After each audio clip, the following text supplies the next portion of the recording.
Okay. It looks like I am able to see everyone still. I don't know if that's just me or from your perspective, if you can see just me and the video.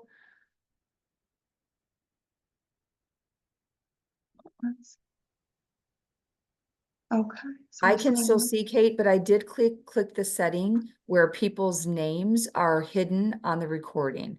gotcha. Okay, so then I am just going to go ahead and jump right in. You'll notice that I do not do the full screen necessarily the entire time. I do keep my notes, or not my notes, but my sources here at the bottom, so that if anybody does want to see that, they're free to do that. They can see what websites I got my information from. I do want to start this off by saying that I'm going to be very, very unbiased. I'm trying to make sure that we see all of the gray areas, not just black and white when it comes to cannabis use. Let's start the slideshow. Okay, so sometimes it'll be big, sometimes it'll be little, bear with me. So my presentation is all about cannabis use and mental health and a little bit of physical health as well. There's no way that we can overlook that. And where are we now? Because since 2020, cannabis has been legal in the state of Illinois, and boy, have things changed since then. So I'm really looking forward to exploring this with you guys. And I just want to let you all know that at any time, if you have any questions, please feel free. My name is Cate Brown. I have just graduated with my master's degree from Aurora University, soon to be a licensed social worker and soon to be a CADC, which is the Drug and Alcohol Certification. I began working with NACASA in September of 2022, and I have 4 years experience with law enforcement crisis work, homeless services, and substance abuse. So overall, what we're going to be looking at today is really how marijuana works in the body, the brain, and what it's doing to us when we use it, not just after, but when we use it. The products and availability. So I did actually take it upon myself to head over to the dispensary and ask them what they are offering to people, particularly with mental health issues.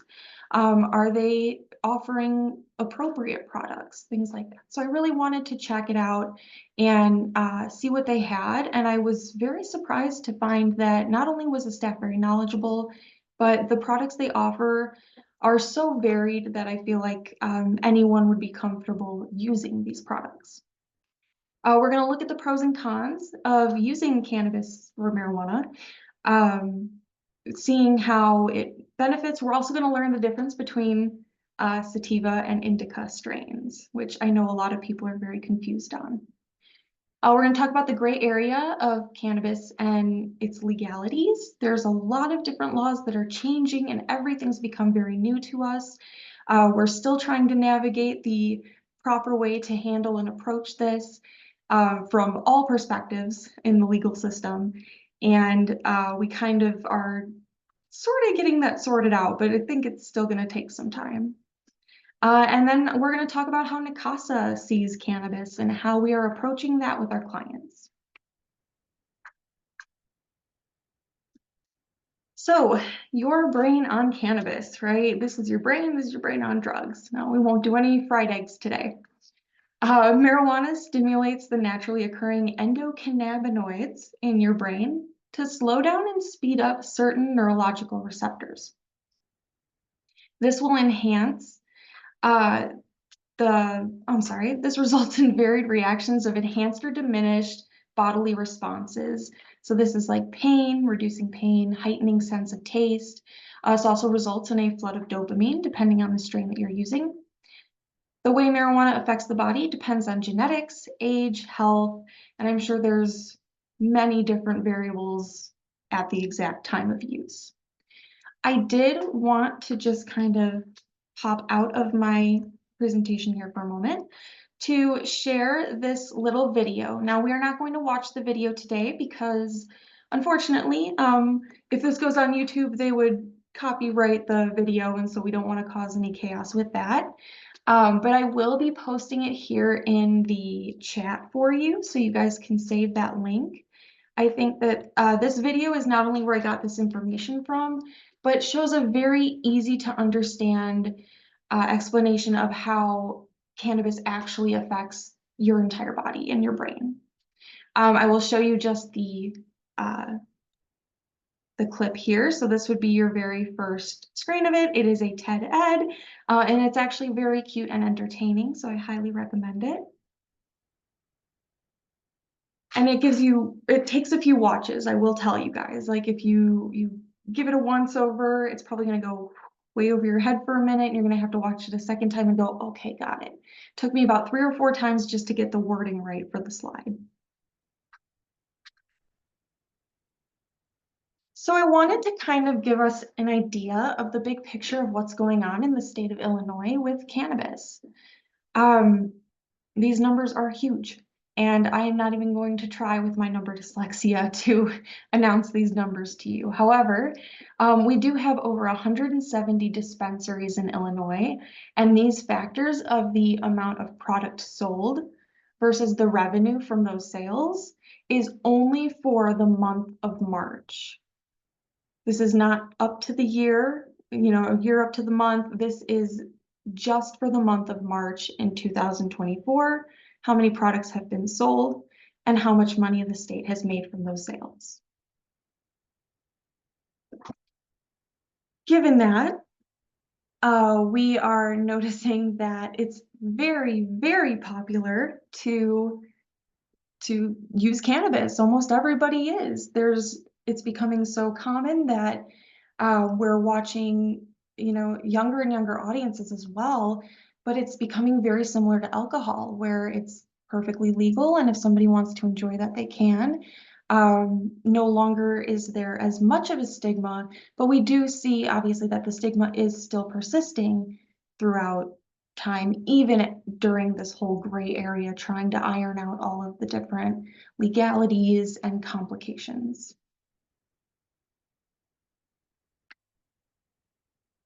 So how it's used. This was my trip to the dispensary. Although I do, of course, know people who are using different versions of THC. Um, there are edibles. So the edibles, let's take a look at my notes here real quick. The edibles can range anywhere from 2.5 milligrams to 25 milligrams of THC per serving. It can be very small, a tiny pill, or it could be um, a chocolate bar, and they break it into little bars, little pieces. The risk of this is that if someone eats an entire candy bar, though, they are eating multiple servings, which means that they could be eating upwards of 100 milligrams of THC. So we do have to be very careful about how we are portioning those things out. It can come in candy form, pill form, and drinks. The container of gummies, so a bag of gummies, could also be somewhere near about 100 milligrams of THC, depending on the milligrams of each serving. Smoking comes in flower form and concentrated vaping solutions. Of course, we have all the different variations of that as well, dabs and one-hitters and things like that. But it's mostly flower and vape pens are the most common way to smoke. Topicals come as creams or ointments, and it may have enough THC in it to have an effect. I do know of people who have had experiences of vertigo or feeling that intoxicating feeling when using a topical. Now, this goes directly on the injured area of the body, so knees, back, any kind of joints or muscles will usually feel the pain relief, but you can feel a little bit of a high if you're using a very high concentrate. They may also allow you to test positive for THC. So if that is a concern for you, you should be aware that even using topicals can cause you to test positive. That means CBD products, shampoos, lotions, mostly hygiene products can very much still make you test positive for THC. I believe there are edibles that are marketed only as CBD, but you will find traces of THC in those as well. Always be sure to read the fine print. That's the most important part of that. So sativa versus indica. This has always confused me until I finally went in and talked to someone. So when we think of sativa, the easiest way that I can help you remember which is to think stimulate. Sativa, stimulate. It elevates the mood, gives you energy and creativity. It heightens the flavor receptors in your mouth. It's really making things exciting. It's going to make you laugh. It's going to make you happy. It's really going to boost you up. For indica, we're going a little lower. We're going to alleviate. So it's more focused on alleviating anxiety and pain and stimulates appetite without giving you the rush of euphoria.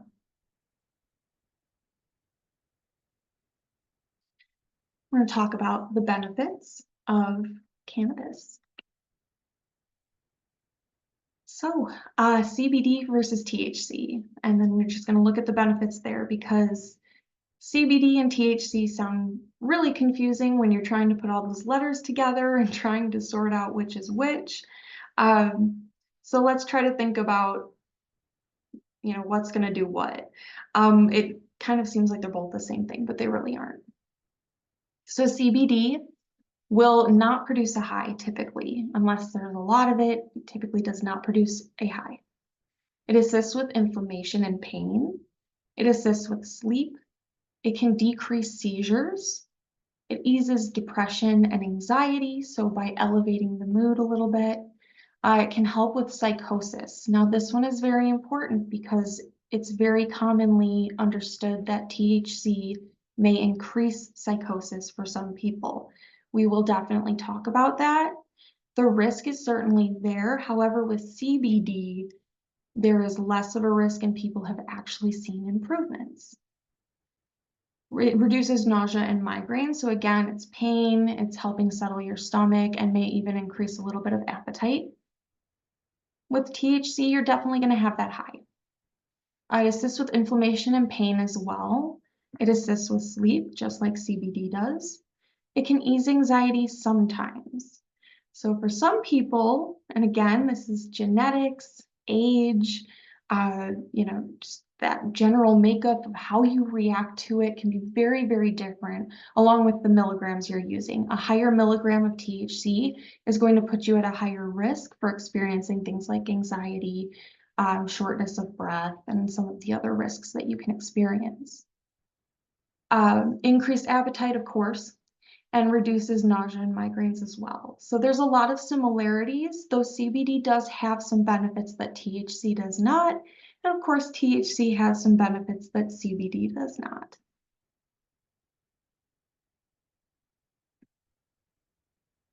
So let's talk about the risks, because can't have the positives without the negatives. For breathing problems, it's only natural. If you're smoking something, you're inhaling smoke into your lungs, it's likely to irritate the lungs a bit in your throat. People do have that risk of immediate reaction with the vape pens, and it becomes a problem where they struggle to inhale, almost like COPD, but not. And it's only with vape pens, from my understanding. There is a risk of dependence. Maybe more on the mental side. It's always highly debated, but dependence is a risk we take with anything that's going to activate reward centers in our brain. Things like gambling, shopping, food, all of those things can easily become a little addictive and problematic. And so we do have to really assess, are we using it for medicinal benefits or are we using it as a dependable substance? It appeals to younger audiences. So with bright colors and fruity flavors, teens and children are definitely more likely to ingest the substances. There's gummy bears, there's chocolate bars, like we can't possibly think that they would just overlook it. Uh, Exposure is becoming more and more prevalent, as are the calls to the hospitals for children ingesting THC edibles. There is no deaths recorded, thank goodness, for THC overdose. However, children are likely going to experience seizures, vomiting, and trouble breathing. Children will receive IV fluids and oxygen at the emergency room if they are taken for care.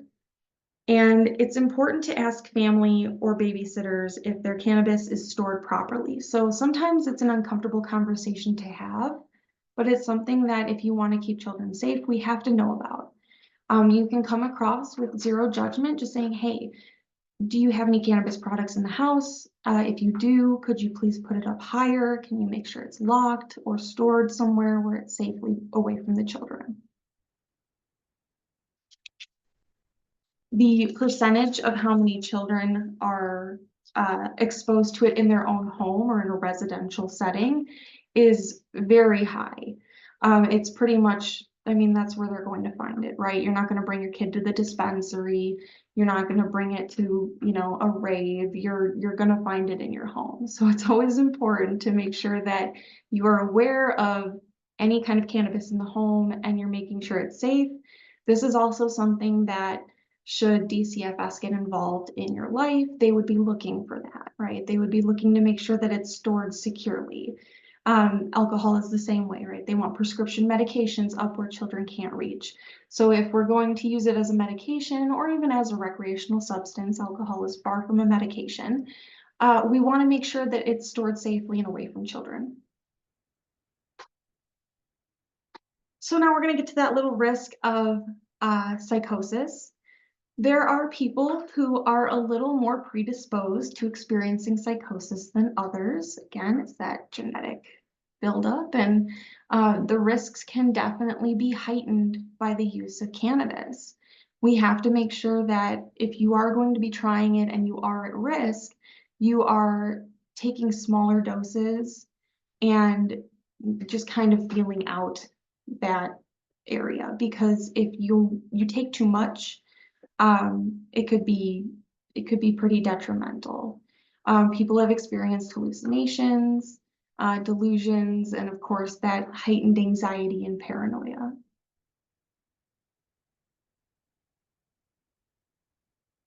So the gray area of this is very, very gray. I mean, there's more than 50 shades, there's 100.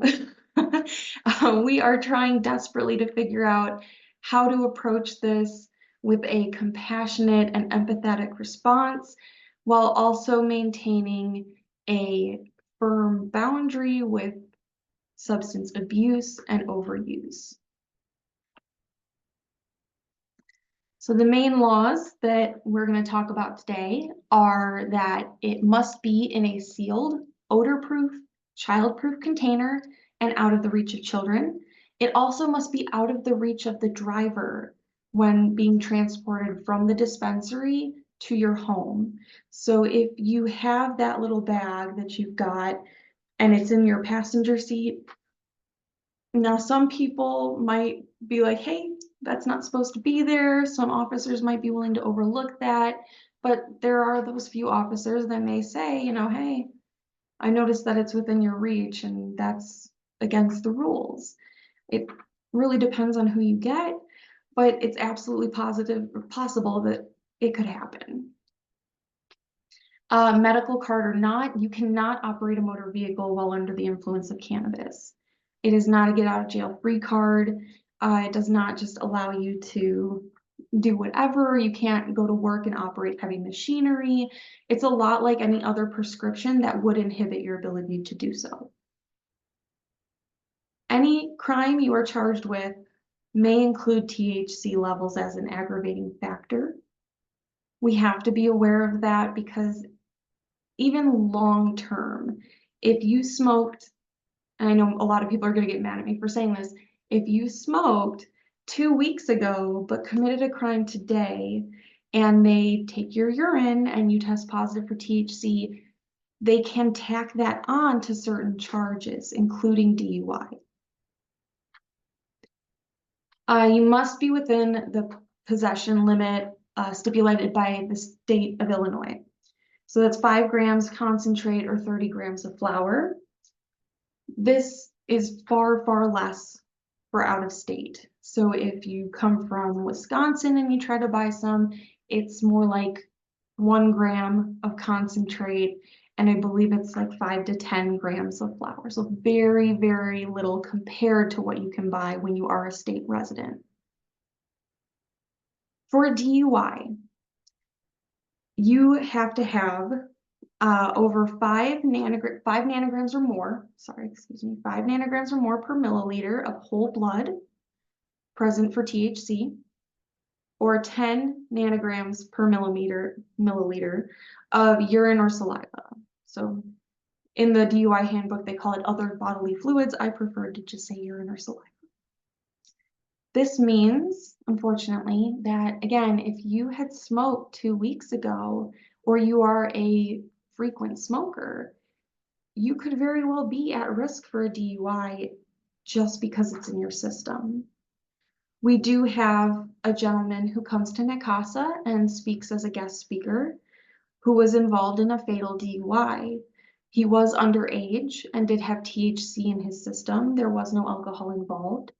He crashed, and of course the other person passed away from the collision, and he was held for aggravated DUI because he had the THC in his system. He hadn't smoked that day, he had smoked the night before. This is one of those really controversial and gray areas that we're still kind of trying to iron out, because it's really hard to tell when somebody smoked last. If you smoke weekly, but you smoked last week and not this week, your levels are still going to be pretty high. And so it's really hard to say, hey, this high level is from yesterday or the week before, because 3 days is not going to make a big difference in the THC levels in your blood or urine.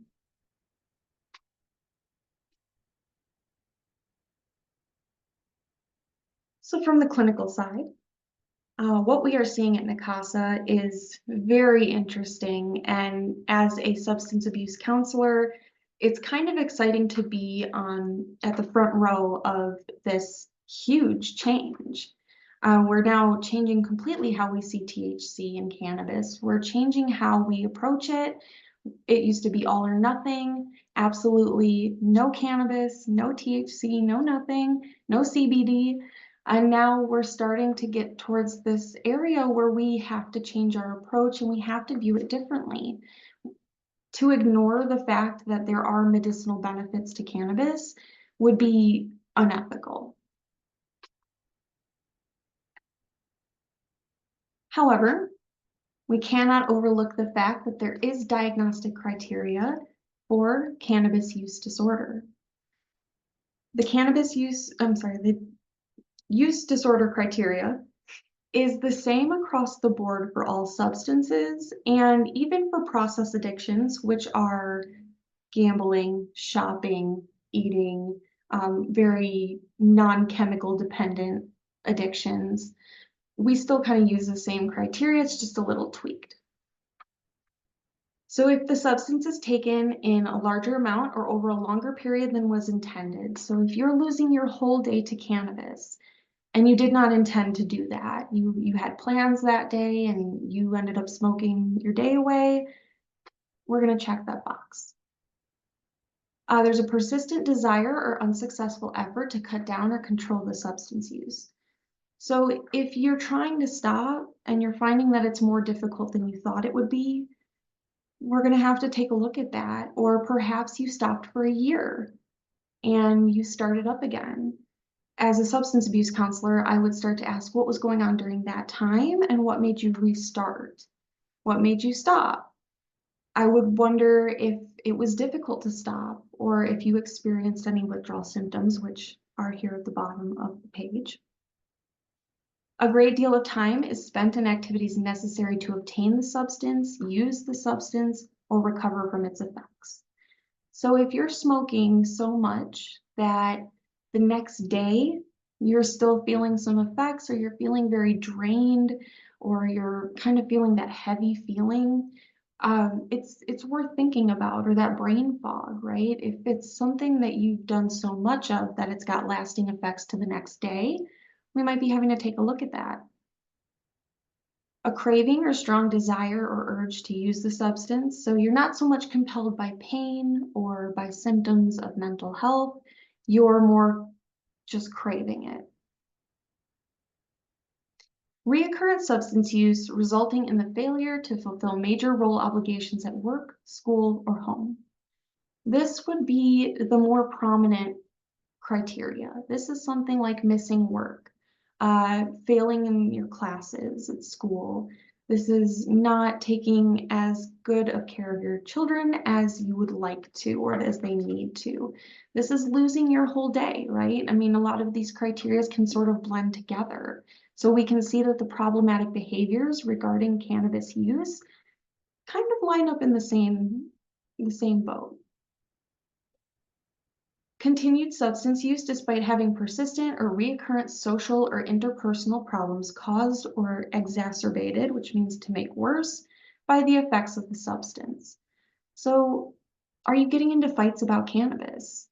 Is it something that's causing a huge problem in your relationships or even, I mean, we could consider some legal issues. Are you constantly getting pulled over for having too much? Has cannabis presented a legal uh, hurdle in your life? DCFS is getting involved, or you're in the position of losing your medical card, you're driving while smoking.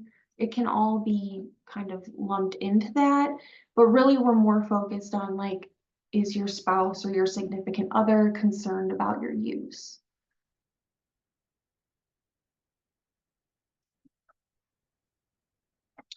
Um, Next is the important social, occupational, or recreational activities are given up or reduced because of substance use.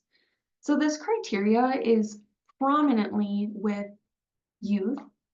I would say because most adults have very little time to have recreational stuff going on anyway. But when we do, is it always spent smoking or getting high versus doing the things you used to love to do, whether it was watching movies or going to the movies or, even attending sporting events. If all of your interests are kind of taking a back seat to getting high, there may be an issue there. For youths, it's a lot of dropping out of basketball because they know they're going to be tested, or if they get in trouble and they decide I'd rather smoke than play football, then we start to kind of look at that, or not even hanging out with the friends that they've always hung out with, they're choosing new people. So this criteria typically is a little more geared towards youth, but it can definitely stand for adults as well.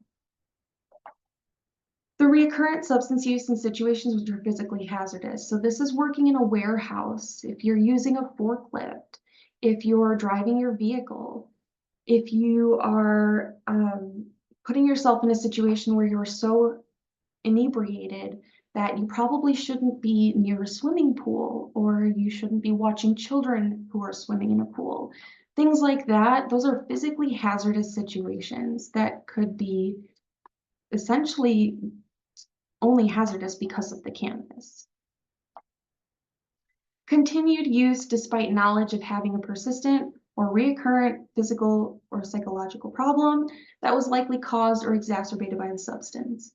So this would be experiencing panic attacks when you smoke. It would be having lung problems already and then continuing to smoke. I would be experiencing the brain fog and it's consistent, maybe even with some depressive symptoms. And you continue to smoke because you kind of have to ride the wave of up and down and up and down. Tolerance, which of course is defined by either needing more of the substance or using it more frequently.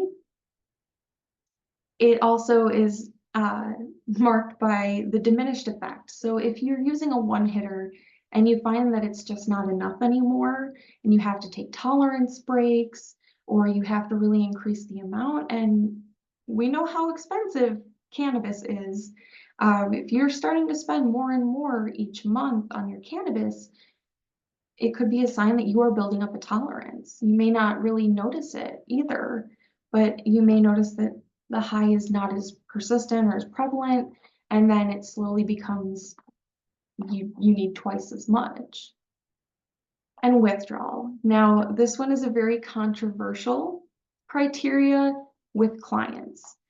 There are withdrawal symptoms for cannabis. They are just not as severe as something you would expect when you say withdrawal. We would expect, when you think of the word withdrawal, you think of the shakes, vomiting, sweating, mood swings, maybe even psychosis, right? Hallucinations and things like that. Not as severe at all. Most people, when you ask if you've had withdrawals from cannabis, will say no until you describe it. So, have you had trouble sleeping? Are there some disruptions in your appetite since you stopped smoking? Are you feeling a little more irritable than usual? Are you finding that, and you can experience some sweats, some shaking, and maybe even some nausea, depending on how frequently you were smoking. Headaches are also a contributor to withdrawal symptoms as well. It's important to know that you are not going to die from cannabis withdrawal, but it's very similar to tobacco smoke, tobacco and withdrawal. It's irritating, but certainly possible to get through. And what's most interesting is that you'll find that you're doing great for about a week. And I believe it's day 5 to 7 that most people end up returning to use, because that seems to be when the symptoms sort of peak. So if you can make it through that 5 to 7 day window and keep going, your withdrawal symptoms and everything will completely dissipate. Now I do want to make it very clear that when we're diagnosing substance use disorder, it is not black and white. It is not alcoholic or not alcoholic. We use alcohol use disorder unspecified, mild, moderate, severe. So again, we're not seeing black and white, we're seeing those shades of gray, because some people check off more boxes than others here. And we need to be aware of the severity of how dependent someone may be on cannabis.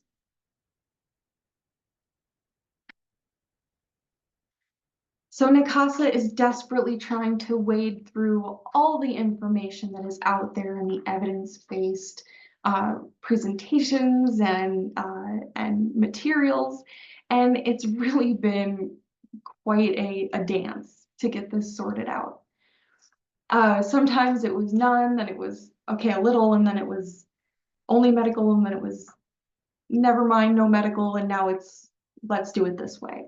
So currently, NACASA is making sure that if you do have a medical card, which as of January of this year, you could not be court ordered not to use cannabis for medicinal purposes unless it was involved with a DUI, which here at NACASA, we do a lot of DUI work. And so we need that court order saying that you can, so that we have confirmation. Because if you are caught with a DUI while under the influence of cannabis, you can lose your medical card and you can be court ordered to not use it anymore. They must complete the cannabis workbook as part of their treatment plan.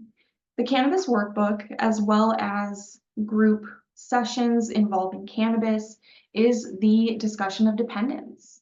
It's the exploration of driving laws in cannabis, and it's the discussion of risks associated with cannabis use, while also making clients self-aware of their patterns of usage. When we take a history of substance use, we are putting together a time frame throughout life. So a window of you started smoking when you were 16 and smoked until you were 20.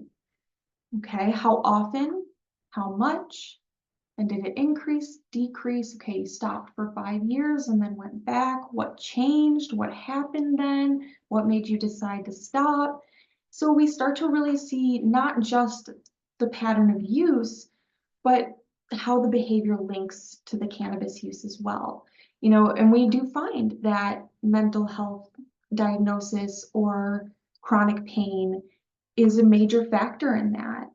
And to have a client who is in extreme pain over avoiding the THC, it doesn't make sense because for us, we have to make sure that our clients are holistically cared for in order to get the best results for them and to increase success. So should a client really truly need cannabis, we of course will try to get that court order, do everything as we're supposed to do, make sure they are self-aware and they are prepared to safely and responsibly use cannabis as opposed to continuing to just let someone abuse it because they have the medical card or telling them, nope, no THC at all because, cannabis is bad. So we can't go one way or the other. We just can't. And we have to kind of meet our clients in the middle and where they are. So we approach it similar to Xanax. If a client is prescribed Xanax and they take it as prescribed, they are not getting it from a dealer, they're getting it from their pharmacy, they are behaving appropriately and they're using it appropriately, that's totally fine. That client can continue to use Xanax. They will test positive for benzodiazepines, and we will just say, okay, we know that we have the copy of the prescription and we're all good. Same with cannabis. If you have that medical card, you have the court order, and you're using it as appropriately and as much as you can be. I know sometimes it's a little hard when it comes to chronic pain, which is always there. But when we're being mindful of it and we're being responsible, we can say, okay, we know you're going to test positive. It's no surprise. We got the card. We got everything on file. We're good to go. If somebody were to be prescribed Xanax and kept coming to group under the influence of it, or we find that they're putting themselves in hazardous situations, or they start to get worried themselves, then we're going to have to talk about maybe doing some kind of alternative medication. We might have to look at trying to dial back that Xanax use. Same thing with marijuana. If it becomes a problem for you, which a lot of things can, we need to be aware of that. We have to have that discussion. So being self-aware of how often you're using and how much do you really need it is always really beneficial. So some examples of that. I had a young man come in and he was doing an assessment and he says, I have my medical card, I have PTSD. Okay, so, it's my job, of course, to dig a little deep, ask those uncomfortable questions. What do you have PTSD from? So the boy says, childhood, my mom used to yell at me. Okay, can you tell me more about that? That's pretty much it. All right, so we're trauma informed here. Some people don't like to talk about their trauma. Okay, let's just move on from that. So how many times a day are you smoking? 7. You're smoking 7 joints a day from morning till night. Yes. And you're smoking at work. Yes. But everyone does. Okay, so now we're going to kind of take that approach of, hey, it sounds a little more like dependence. We do know some people are definitely going to try to play that card. And so we kind of have to ask those tough questions. And it's not out of malice, it's not out of stigma. It's purely trying to gauge whether or not we're looking at someone who has a genuine medical need or is kind of trying to play that system and just avoid stopping their dependence use. We, of course, have people who are in horrific pain, who desperately need that to sleep, or they have nightmares or difficulty concentrating, and the cannabis is the one thing that's worked that maybe heavy medications are a terrible alternative and tend to kind of almost interrupt the life of the person using it. So then we find that cannabis at night is super beneficial for that client, and we kind of have to take that into account. So there is no black and white way to treat someone for cannabis because there is no black and white client. Every client is different. And so we have to meet that client exactly where they are. We have to be aware that there's always going to be a little bit of judgment with that. There's going to be judgment with everything, even completely mild antidepressant medication. Somebody's going to have something to say, right? Somebody has something negative to say. It's going to happen. There's going to be opinions out there. We can say that cannabis probably isn't the end all be all cure all of everything, but it can certainly be the lesser of two evils, right? If you're looking at an opiate versus cannabis for pain, that opiate is pretty heavy and is going to really have some potential for some extreme dependence and withdrawal symptoms. Perhaps cannabis is the safer choice for that. So here at Nicasa, we have to be aware of that, but we also have to keep that conversation going of, is this healthy for you or is it becoming a problem?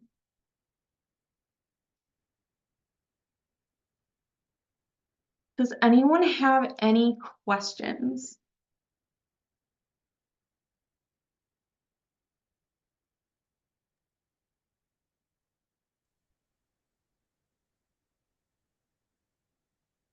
So I Completely don't, have to open the I- floor up. Anybody have I- any questions at all about cannabis? so fascinating, Kate. I'm wondering, when we talk about, because I remember back when, we were voting on whether or not we were going to legalize recreational marijuana. And a lot of the concern, and you talked about this a little bit, was kids and, youth increasing use. And I agree with what you said, that a child, whether there's a dispensary or not, a child cannot walk into a dispensary and be served, just as, a child couldn't walk into a bar and be served. So a child's access is mostly going to come from their home or from friends or, school, which that's already existing. Like that was already there, where, kids were getting from somebody at school or another kid or a peer. Do you happen to have numbers? Did you come across any numbers to see when you talked about the phone calls to ER or crisis numbers? Do you happen to know, like, was there a spike in numbers when it was first legalized? Has that settled? Do you happen to know any numbers on that? So through my research, and I did not feel that the WebMD article that I was reading was super uh, credible, just because I wanted to make sure I had lots of resources for that. That's why I didn't use exact numbers. However, throughout multiple resources, I had seen that we are seeing a pretty big increase in children's exposure. It's seemingly gone from, like 50 before it was legalized. It was like 50 to 80 kids. And now we're seeing upwards of 1,000 calls per year. So we are definitely seeing those numbers multiply quickly. And I noticed that there are a lot of ads out there now that are pushing for safe, containment, putting them in a lockbox, keeping them up high. I'm one of those people who's completely like, you can be a parent and have a drink, or you can be a parent and um and use cannabis. But when it becomes a problem, it's just when it becomes a problem, right? Every parent knows that, you can have a beer at Thanksgiving, but when it becomes such a problem that you're having so many beers, you're not taking care of your home, then that's different. The safety for kids and the problem is that they are so enticing with the flavors, and they genuinely look just like candy that, I mean, even some of the candies don't even have a smell anymore of cannabis, so it's hard to tell, or the cookies or the brownies. And so it's very hard to tell. So that's why it's really up to parents and caregivers to just be responsible and keep it out of reach. We do see that those numbers are steadily increasing in exposure. It could be a sense of some certain leaning uh, certain leaning media presentation, but we do have to be aware that it is definitely a risk. Thank you for your question. I see in the chat, we also have, are there any stats on people with mental illness using cannabis? Percentage of benefiting and not benefiting. That one is really a tough one. I did not come across any statistics of how many people are using cannabis for their mental health. However, it's always been a very high percentage of people with mental illness who would seek to self-medicate through substances, whether it's cannabis, alcohol, or something else. Co-occurring is really, I mean, they're so connected. I always say that I run just the high risk group, but I'd say every group is co-occurring in some way or another. Most people are dealing with something and they lean on substances for relief. We all naturally, as humans, want to avoid uncomfortable feelings or symptoms. I would say that in terms of what I have seen, cannabis it's 50-50 when it comes to the benefit versus non-beneficial. I would say that there are some people who are doing really well with it, who can cope with some depressive symptoms and anxiety. And most people are using CBD as opposed to trying to get high when they're trying to treat mental health, which is also the big difference. When we ask a client, like, what product are you taking and how are you benefiting from it? Some people will say, oh, it's just for pain. I take the smallest dosage. I'm microdosing just to kind of take that edge off. And then there's the people who are genuinely in it for the high. We can't discredit the fact that the high is sometimes what's helping mental health either. So again, like, it's so hard because the gray areas are still being ironed out. So I don't have a definite answer of how many people benefit versus find it a hindrance.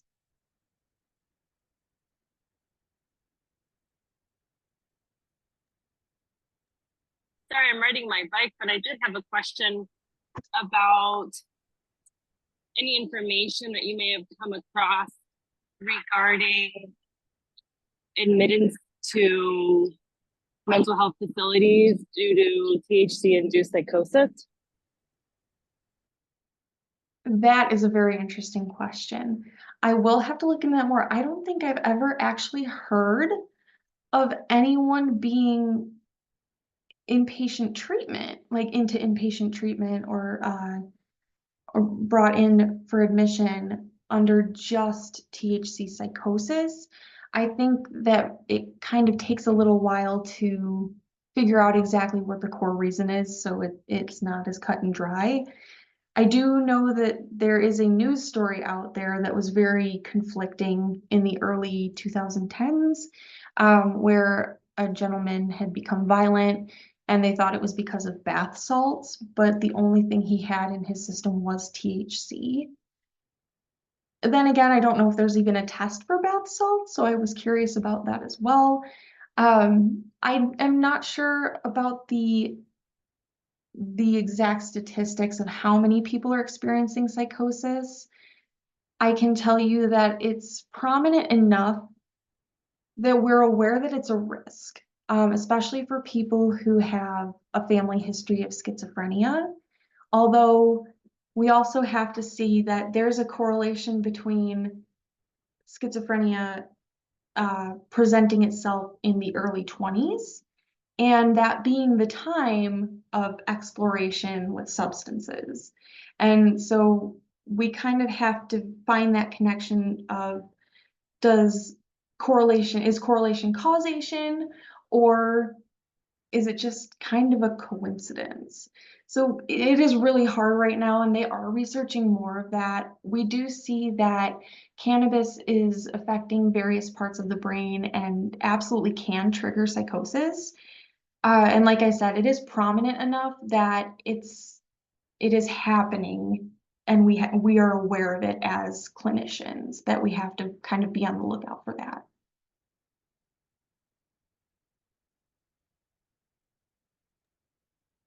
So Kate, to kind of piggyback off of that for my own understanding, are is the finding that it would be a single episode psychotic event that THC would induce, or is it long-lasting psychosis? I would say that it's probably going to be a repeated issue. THC typically doesn't alter, like, it doesn't change how it affects you in over brief periods of time. Though different strains and things like that, different potencies may affect you differently. Typically, if you're going to experience some psychosis from cannabis use and only cannabis use, we have to remember that that absolutely can be laced with something else. That it will happen, it's likely to happen again if it's happened once. I see in the chat we have my son had a mild psychotic episode a few months back, first time for him. He was hospitalized, test positive for THC, and admitted he had started using it. He became isolated prior to this. The nurse at the hospital said they're seeing these episodes come up along with THC use. Very troubling. That is absolutely true. I can imagine that it's probably a briefer episode than perhaps even just fueled by mental illness, because the high from cannabis can last for a few hours, whereas a mental health crisis could happen for quite a long time. I do feel that if hospitals are seeing this in increased amounts, that perhaps they should be more in connection with substance abuse treatment centers to really make that connection and bridge that so that we can make that make treatment more available to people. And thank you for sharing that.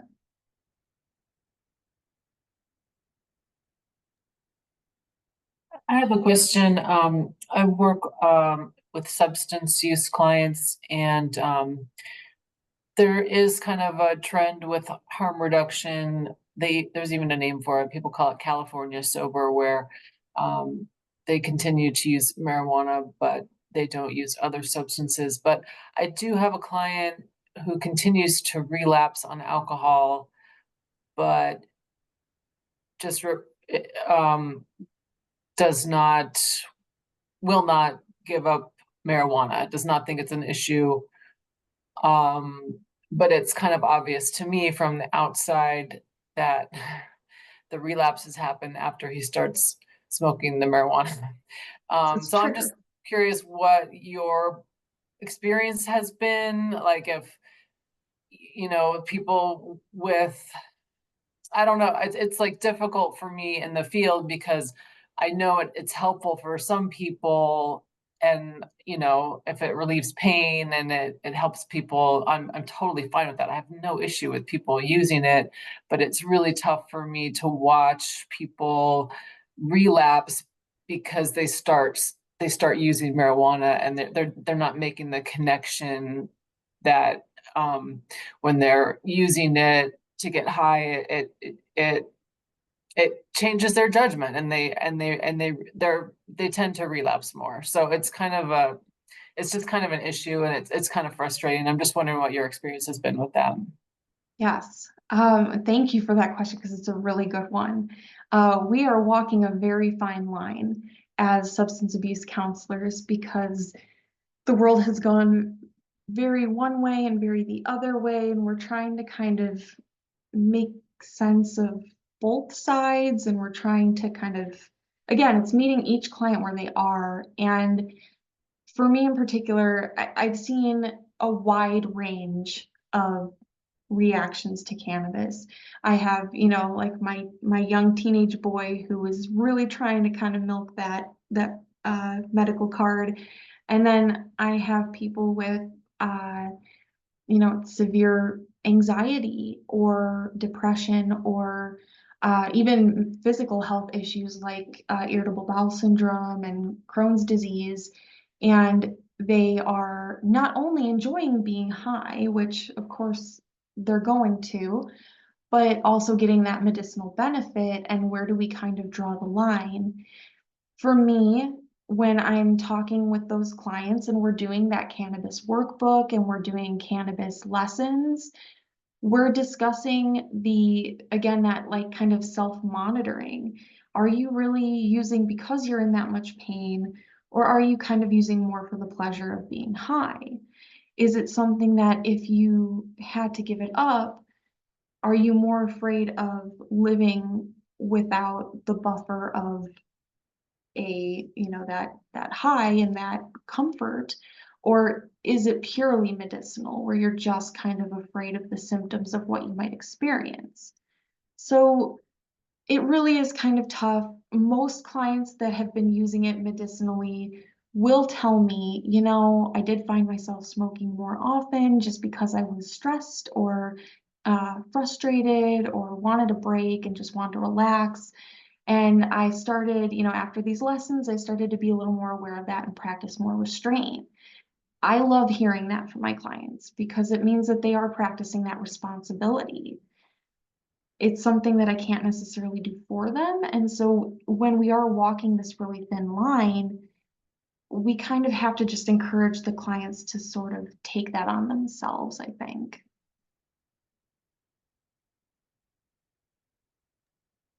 So the cannabis workbook you're talking about, is that something that Nicasa publishes? Yes, Nicasa has its own cannabis workbook. I believe it's based on the SAMHSA workbook as well. I'm sure you can find one online. We do kind of follow our own, but there are multiples out there. I think taking the escalator probably has some really good exercises as well. Okay, thank you. That's helpful. I think that's something I could probably use. Thank you. Oh, yeah.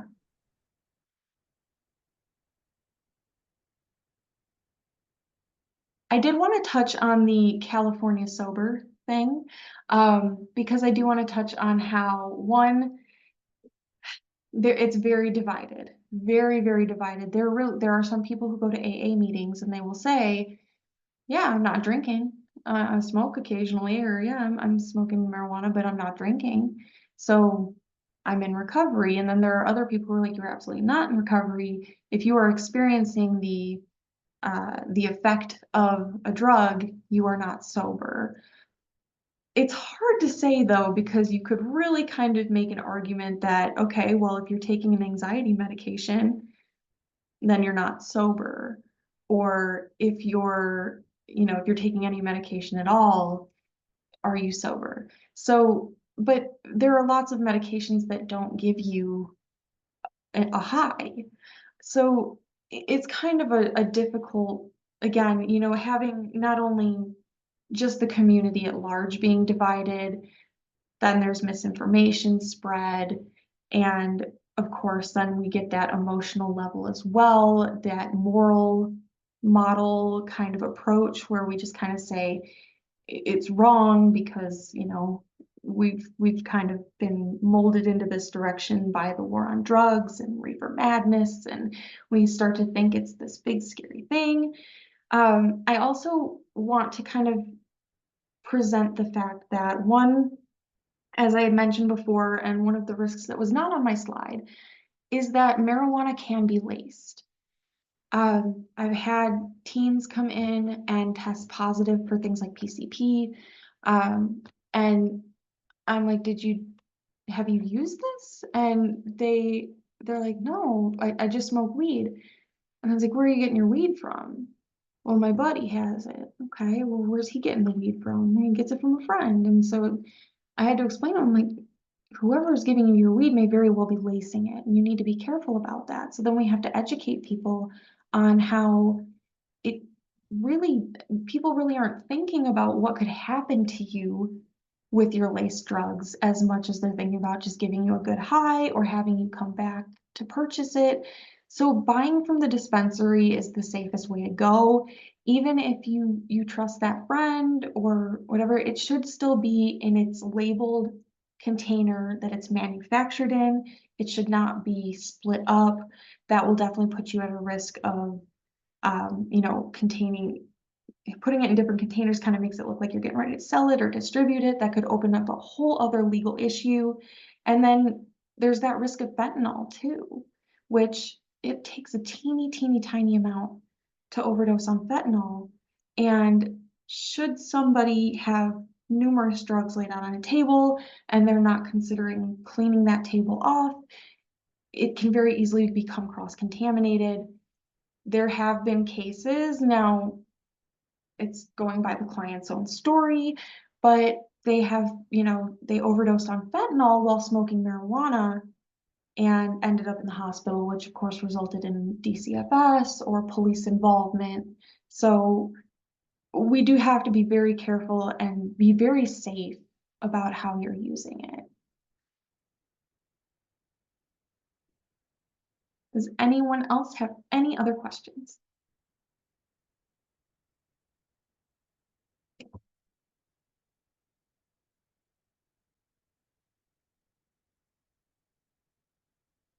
Okay, thinking that I have answered most of those questions. I'm pretty sure I covered everything I wanted to. I'm feeling like there's something right on the tip of my brain that I must have left out, but I'm sure there will be another opportunity to share that. I do encourage you guys to check out that video of how marijuana affects the brain and how, it's good and it's bad. It has that very unbiased presentation, which I really appreciated. And I hope that you guys enjoyed that. And I really appreciate you all for coming and hearing me out. Thank you, Cate, so very much. It's left me with a lot to really think about.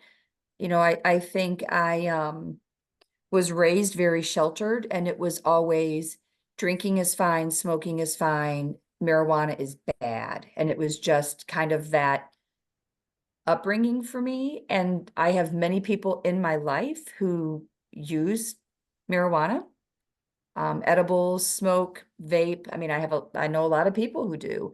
And so I've had to really investigate and open my mind a little bit around it. So I appreciate this. It's given me some more information to help me do that. So I appreciate that a lot. Good. I'm glad. I think that's what you had just kind of presented to me that was right on the tip of my tongue was the aspect of that stigma and kind of seeing those medicinal benefits. We also have to be aware that at one point, tobacco was prescribed for treating asthma.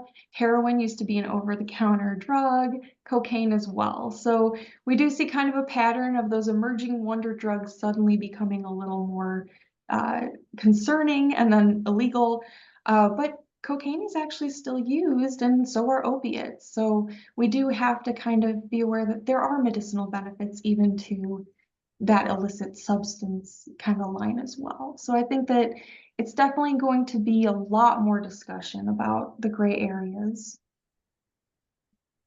I agree. Thank you very much. Any last questions for Cate before we close down? Lots of thank yous in the box. I'm sure you can see those, Cate. So thank you again so very much for spending your evening here with us at Nami Lake County. And for more information on NACASA, go out and look at NACASA's website for more information on programming that NACASA offers as well. There's my contact information as well if anyone has any lingering questions. If there's any concerns about referrals or anything like that, honestly, if you send me an email or drop me a line, I'm more than happy to point you in the right direction if you feel that you need some guidance. Perfect. Thank you, everyone, for joining us tonight. Have a great rest of your evening. Take care. Good night.